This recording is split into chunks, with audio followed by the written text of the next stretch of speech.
was born in Miami, Florida, in an area called Liberty City, in an abandoned building on a hard linoleum floor with my twin brother. We were 6 weeks of age. We were adopted. When I was in 5th grade, I was identified as EMR, labeled educable, mentally retarded, put back from the 5th grade into the 4th grade, and stayed in that category until I got out of high school. I don't have any college training, but I met a high school teacher who one day changed my life. I was waiting on another student, and when he came in, he said to me, "Young man, go to the board and write what I'm about to tell you." And I said, I can't do that, sir. And he said, "Why not?" I said, "I'm not one of your students." He said, "It doesn't matter, follow my directions now." I said, "I can't do that, sir." He said, "Why not?" I said, "Because I'm educable, mentally retarded." And he came from behind his desk and he looked at me. He said, "Don't ever say that again. Someone's opinion of you does not have to become your reality."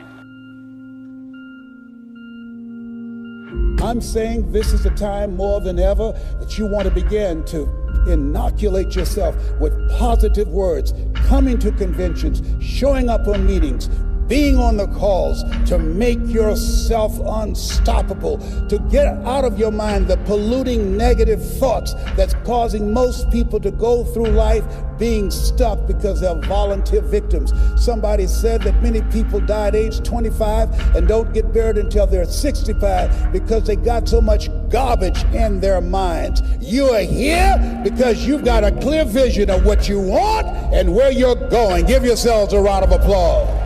Come on, bring your energy level up. Yes, yes. You want more. You want more. You're different. You're different than everybody else. Don't worry if they don't get it. Don't try and convince people to do this business. A person convinced against their will is of the same opinion still. You are not like everybody else. You can walk outside and find pigeons, but if you're looking for eagles, it's going to take you a minute. You are different. It's lonely at the top. How many of you know it's lonely at the top? Raise your hands. It's lonely at the top, but you eat better. That's what I'm talking about. You're different. One great entrepreneur said, "I choose not to be a common man. It's my right to be uncommon if I can. I seek opportunity, not security. I do not wish to be a kept citizen, humbled and dulled by having the state look after me. I want to take the calculated risk, to dream and to build, to fail and to succeed. I refuse to live from hand to mouth. I prefer the challenges of life to the guaranteed existence, the thrill of fulfillment to the still calm of utopia. I will never cower before any master, nor bend to any threat. It's my heritage to stand erect, proud and unafraid, to face the world boldly and say, 'This I have done.'" You showed up because you're building a business that you can stand and say, "I did this. I did this. This is my dream." I don't care how good you are. I don't care how talented you are.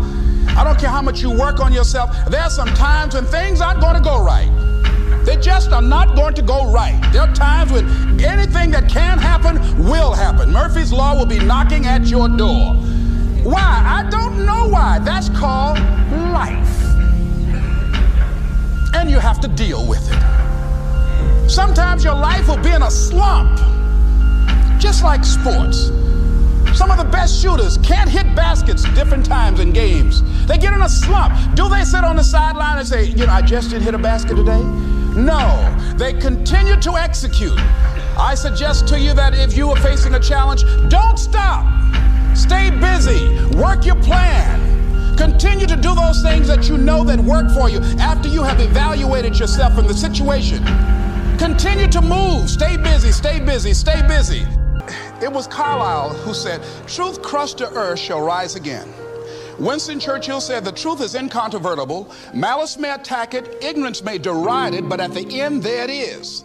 And we know scripture that says, "Ye shall know the truth, and the truth shall set you free." And the truth that I had to come to grips with, that I wasn't in charge of my destiny. The truth was that I wasn't giving all that I had. The truth was that there are some things that I wanted to do, but I didn't have the courage to act on those things. And the truth was that Bert Childs was a blessing to me. He He made life so miserable for me, I had to start looking at my life differently. I started going to work earlier. I started being the last one to leave there. I started working harder than anybody else. The other guys could not. Why would you work so hard, Les? I said, I'm not working for them. I have been cheating, Bert, I thought. I've been cheating myself and my family. Wherever you are, whatever you're doing, do it with everything that you have. Develop the habit of giving more than what you're paid for. Develop the habit of setting standards that others will be measured by. Someone said, do not go where the path may lead, but go where there's no path and leave a trail. Overcoming the negative conversation, that inner dialogue that's going on all the time, even when you don't want it to be there. You can't stop yourself right now from thinking. You can't do it. It's going on. And so learning how to empower yourself, part of doing that is standing up to yourself. You've got to stand up inside yourself sometimes and say, shut up! You've got to do this. I was going to give a presentation, and this voice inside of me saying, you can't do this. You don't have everything it takes. I shut up! Yeah, I'm behind on my bills, and you're telling me what I can't do. I have got to do it. You'll get scared sometimes. Your mind will go blank on you. Some people you will allow to unnerve you. And you wonder, what's wrong with me? I'm not crazy. That's why you've got to learn to make a conscious, deliberate, determined effort to stand up inside yourself. Working on yourself, watching that inner dialogue, it will determine the quality of your life. You've got to be willing to go against the tide. You've got to be willing to harness your will and say, in spite of this, I'm in control here.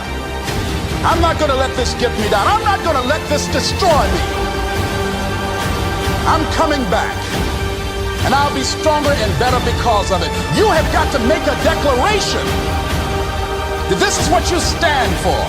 You're standing up for your dreams. You're standing up for peace of mind. You're standing up for health. You want it, and you're going to go all out to have it.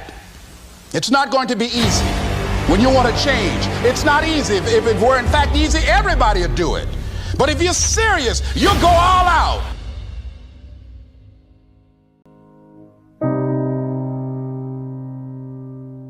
No one could have convinced me by holding on, by continuing to push forward, by continuing to run toward my dream, that one day I would have my own talk show. It's a long shot, ladies and gentlemen, from Liberty City, an abandoned building on a floor, never knowing my mother or father. It's a long shot. Being here with you today in this dome in Atlanta, it's a long shot. No college training, labeled educable, mentally retarded, but I kept running toward my dream.